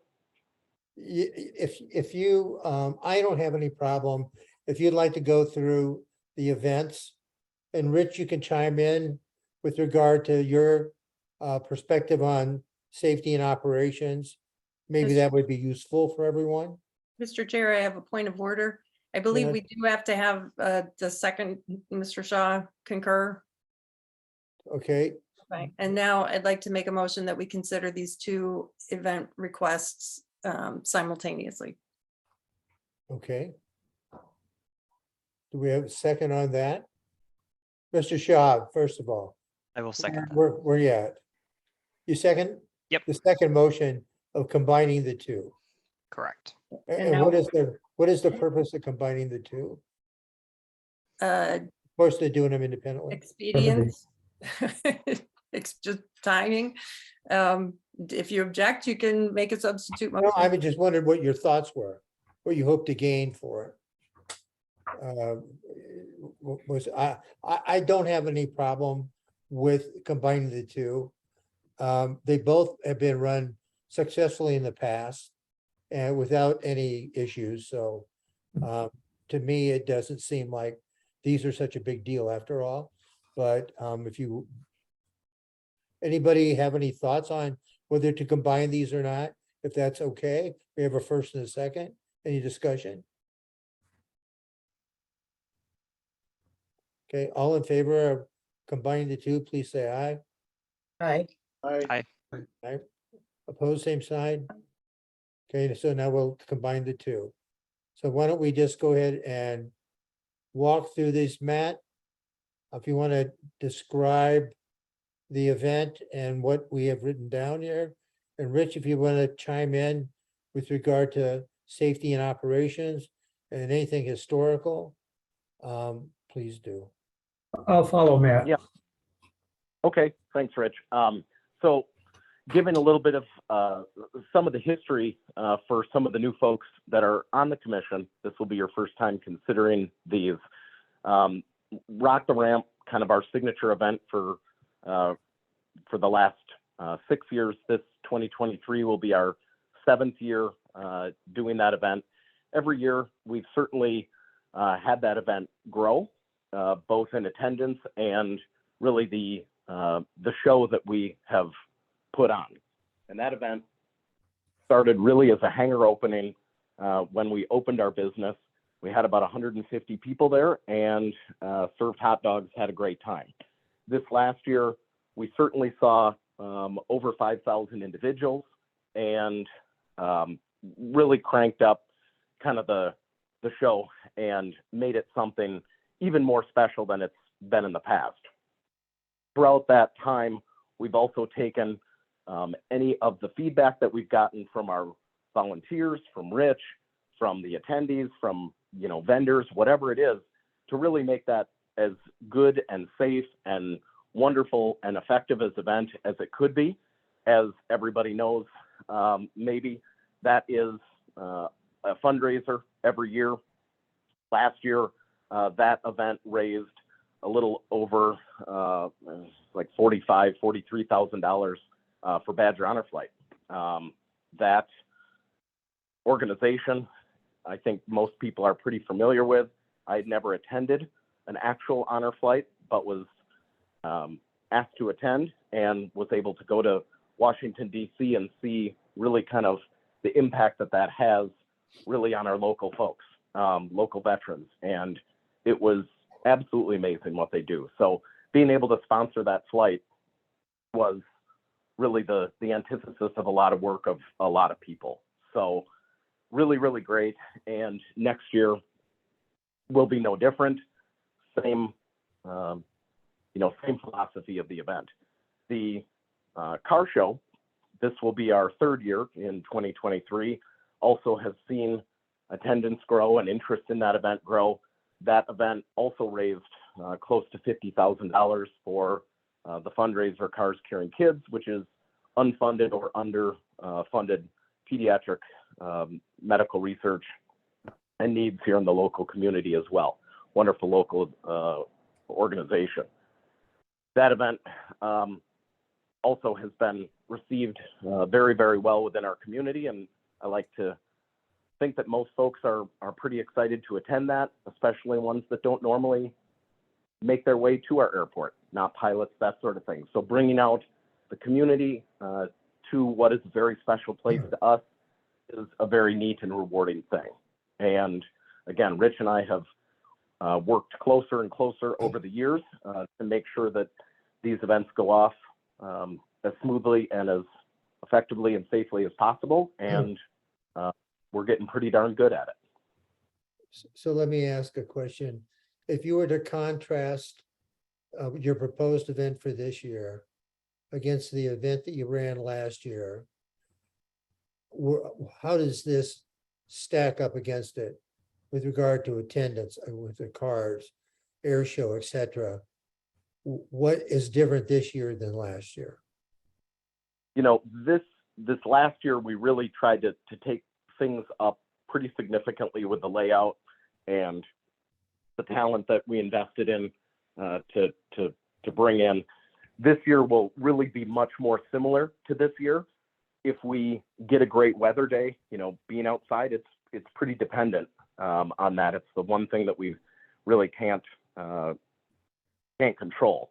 But if it's a good weather day, typically, you know, over these 7 years, we see roughly a 10% growth every year in attendance. So, you know, we will certainly be preparing for somewhere in that neighborhood of 6,000 individuals next year. So it also gave us, we did a new layout this year that was really what we had always envisioned it potentially to be, but it would have been rather empty and sad in the very beginning. So we've had to grow into what we've wanted to do. And that space has shown us kind of what the capabilities of the field for attendees is. And we feel great about what that number is and will be. So the parking for the cars and the aircraft, that's pretty similar to last year? Identical to last year. Yep. Okay. And air show, what does that mean? I mean, you had a light show last year. Is this a performer or is this a light show? Yeah, so the laser show was the end of show finale, and the air show was Okay, kind of mid event. I see. Okay. So same as last year. Correct. Okay. Fireworks, no fireworks. So that's not really where it's. We're not fireworks for 2023 for the finale, no. Yeah. So this one here says no fireworks this year or next year. We are not planning fireworks for next year. Okay. All right. And then for the cruise in, the planned attendance to cars and the aircraft, fairly similar to last year. I would guess it to be very, very similar to last year. Okay, no air show, no fireworks. So I'm just Correct. looking for aha moments. What is the change, if you will? It's different. So with that, Rich, I mean, you and Matt have discussed these events. You want to give us your perspective? Well, I can certainly understand Alder's questions because, of course, she doesn't have the cultural or the institutional knowledge. There will be diagrams, there will be details. Certainly with the air show and the FAA, there's got to be an emergency plan in place and plotted out in great detail. I understand Matt's desire to get this stuff going. But I do understand and respect your desire to know that this is going to be done properly. And believe me, it will be. We work together well. Anytime we find any discrepancies or areas that we can improve upon, Matt takes my suggestions or I take his suggestions very seriously, and we move forward on it. So I anticipate that you will be getting all of that information in the future that will be presented at future airport commission meetings. And again, this form is just to let all the committees and the licensing people know that, yeah, we've looked at it and it looks good. So yeah, I can understand all of that. I'd be happy to answer any questions. I'm sure Matt will, but I'm content with knowing how things have operated in the past, that we've got a good operation going forward. Okay. Any questions on the, okay, Lisa, your hand's up again. Yep. Is it, first of all, thanks, Matt Hofeld, for explaining the past events. And since I do lack the institutional knowledge, I'm wondering, is it consistent with our assurances to temporarily close the airport for non-aeronautical purposes? Absolutely. We would, believe me, the FAA is intimately involved with this process. And it's not unusual at all for airports to host events, aviation related or unrelated. And now, to be accurate, we're only going to close the airport for, I think, in the ramp, maybe 45 minutes. I hope everyone can hear me. My internet's unstable. Good, Rich. Okay, and then as for the drive-in, simply the grass runway, simply because there'll be cars parked in the overrun, but we'll still be operating as normal. There'll be some restrictions on the taxiways is all. Okay, and how are the pilots notified of that closure? Well, they're notified via a NOTAM service. That's what, there will be NOTAMs issued. Everyone who flies should check the NOTAMs. If they don't check the NOTAMs, Madison Approach and our Unicom frequency is manned during the event, at least during the during the drive-in. Our frequency is manned internally, or at least monitored, and we'd be saying things during the actual event itself. Yes, we have people, the FAA will be here for the air show, and they'll be on the radio to deal with anything. But again, Madison Approach knows what's going on. The temporary flight restriction goes out. Similar to what is in place over the Badger game when it's playing, and there won't be any aircraft flying over this area. If the air show goes, if someone inadvertently strays into it, the air show is suspended until they get out of the area. Okay. Thanks. I think actually the FAA looks very favorably on these kinds of events because it calls attention to aviation in the airports. And actually, if you take a look at it, we only got 150 people flying in. 5,000 is the community.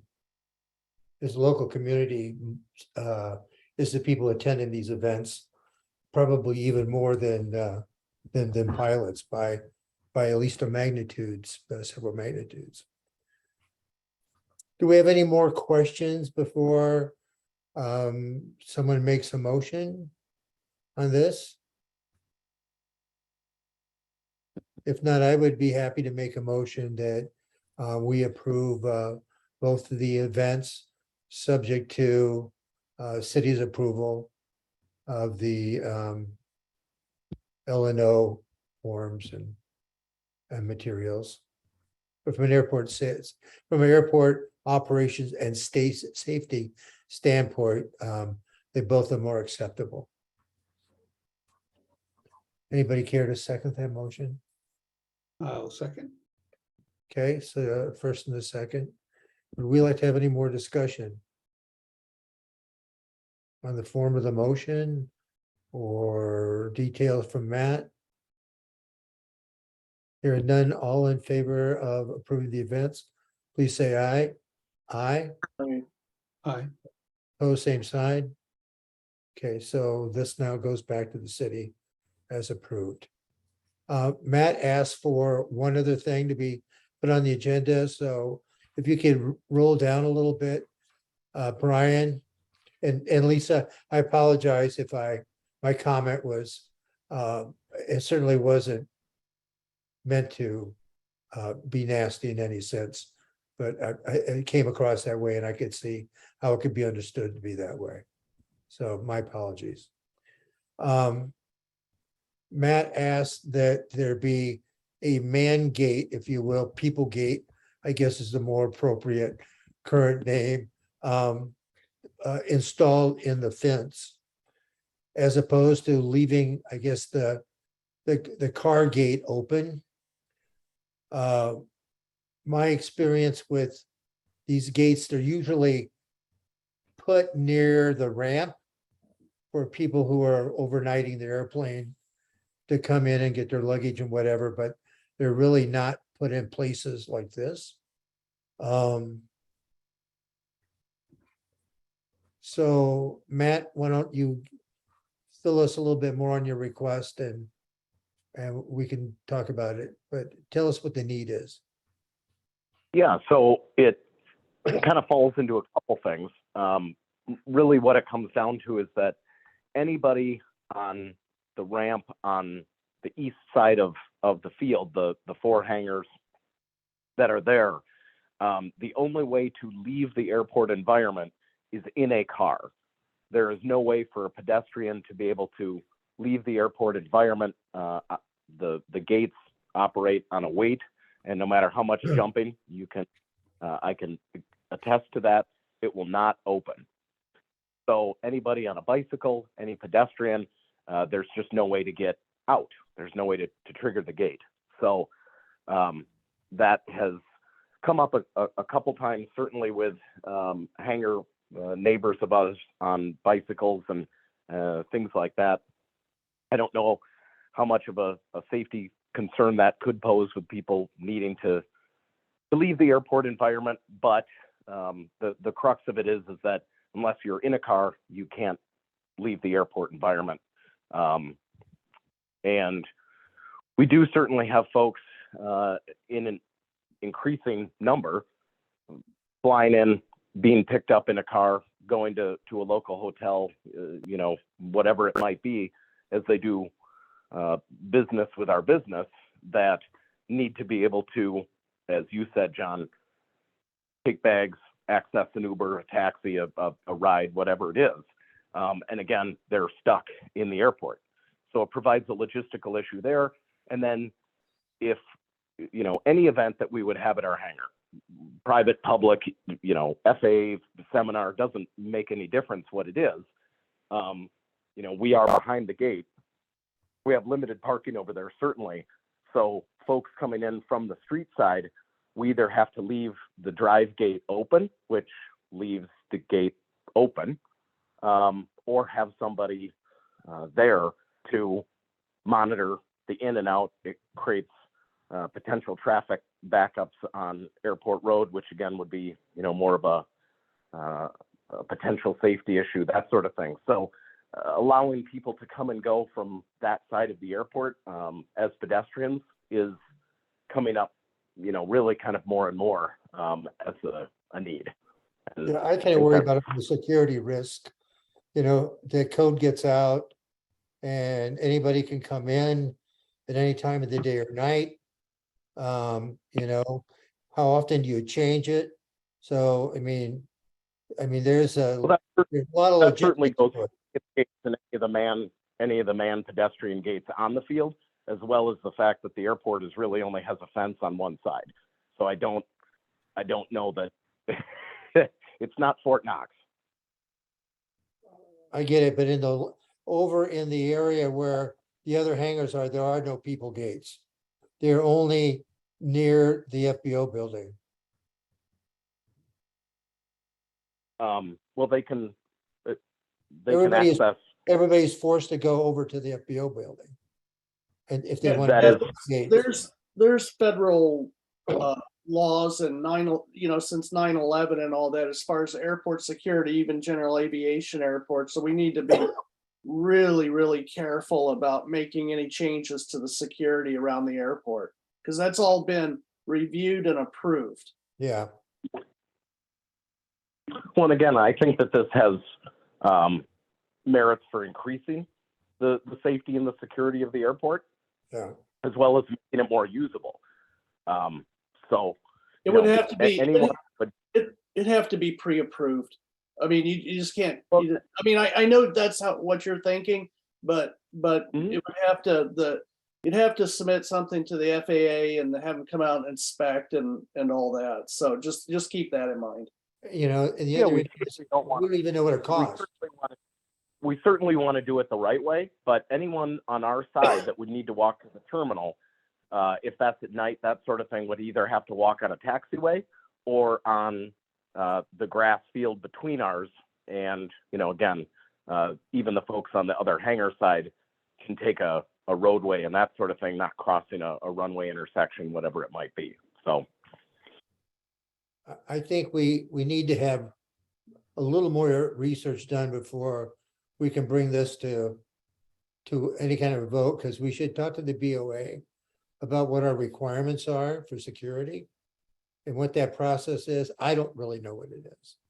And unless. Yeah, somebody- and all that's fine. Really just wanted to initiate the discussion to look to making this happen. Yeah, and we don't know what the cost is. And so we should probably get a cost. I mean, those are the two things that come to mind. Rich, you got your hand up, so. Yeah. I'm just, and I know this is an issue, especially with guys on motorcycles. There's only one gate that's sensitive enough to let them out. And my solution has always been, we do have a garage door type opener, a radio transmitter. It's essentially, it is a garage door opener. I'm just thinking, Matt, that if you had something like that either at the gate or at your door mounted, people wanted to open that gate up, they press that button. And frankly, I think they're $15 to get, and a 9-volt battery lasts over a year. That might allow people access out of there. I know it is a problem when you're trying to walk and you want to get on the sidewalk. Can't really go around stuff, but that's certainly a very inexpensive and expedient option. Yeah, and it has been the method that we've used to date, and it solves some of the problem. If we label that largely for, if a ferry pilot drops off an airplane, in the middle of the night, needs to grab an Uber to a hotel, it becomes logistically more challenging, well, we hide the thing here and yada, yada, yada. But what it still doesn't solve is if we're going to have, a larger function in the hangar, that we have to either prop the gate open or, something else. And it's created issues that I don't want to see become issues. I'm trying to get ahead of this and solve it with something that's seemingly, to me, relatively simple and is occurring on the airfield already. So.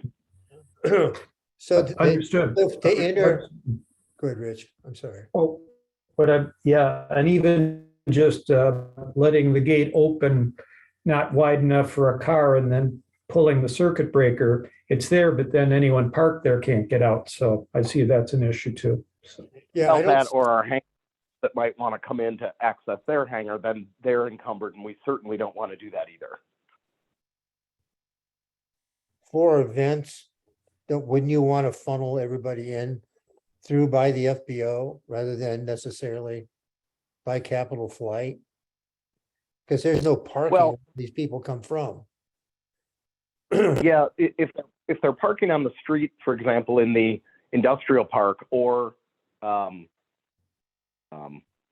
even in the terminal parking lot, bringing them in and funneling them there when it's not a rock the ramp type situation where there's multiple volunteers to direct people and make sure that they don't go left onto the ramp or onto a taxiway or whatever.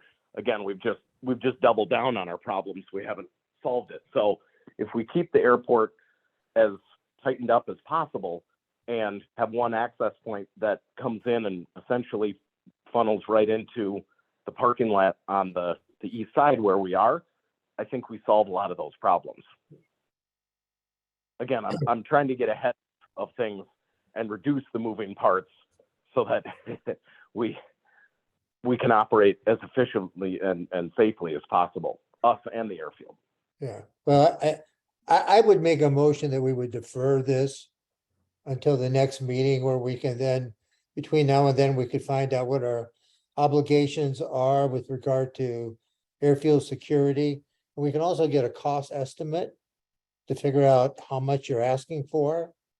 And I don't know if maybe you have an appetite to contribute to it or not, but I think we need more information before we can continue on, and I don't think we have it right now. So that would be my vote.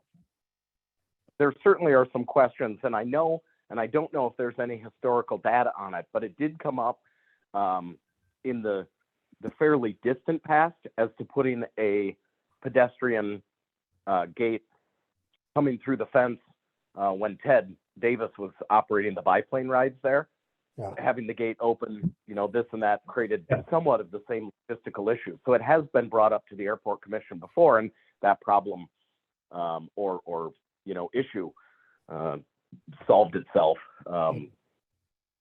Anyway, but I don't recall. no, it's for. This is probably 6 years ago. Okay. Well, there's a motion on the table that we defer this to the next meeting. And in between, we try to figure out what is our security obligations and what the cost is. Is I'll there a second. sec? I'll second that motion. Okay, Lisa seconds it. Any further discussion on this part? I don't see it's time critical, Matt. We have plenty of time for this one. So, I don't just, like I said, we want to do it right. If that's something, Rich, that you and I work on to figure out what that is, great. okay. So we have Sounds good, Matt. second, any additional discussion? If not, let's call the vote. All in favor of deferring to December, please say aye. Aye. Aye. Opposed, same side. Motion carries. Okay. So for next month, we push in the People Gate. We'll put that on the agenda. And what else do we need to put on that we haven't? Is there anything that comes to mind that we deferred or we need to put on? Rich, you got your hand up again. Yeah, I just want to make a comment at the end of the meeting, but of course, we'll have our report, our maintenance report on that gas truck and see how that all works out Yes, by then. okay, well, that'll be good. So we'll get an update from the city. We'll put that on there. Okay. So we don't have any items imminent, but if there is some along the way, we certainly can add them. Just let us know. And anyone care to make a motion to adjourn? Can I make one comment? Yes, In the Department of Irony, we've had some ecotourism.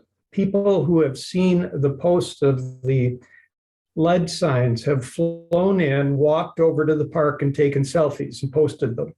So the irony of the situation is beyond mention. I just wanted to pass that on. The pilots are taking selfies with the lead signs in the park. yeah. Interesting. We live in an interesting world, I can say. Okay, we have a first and a second. All in favor of adjourning, please say aye. Aye. Aye. Opposed, same side. Airport Commission is officially adjourned. Thank you, everybody. I appreciate it. Thanks, Go get everybody. supper if you Thanks, haven't everyone. eaten already. Bye. Thank you. Good night. Cheers, bye-bye.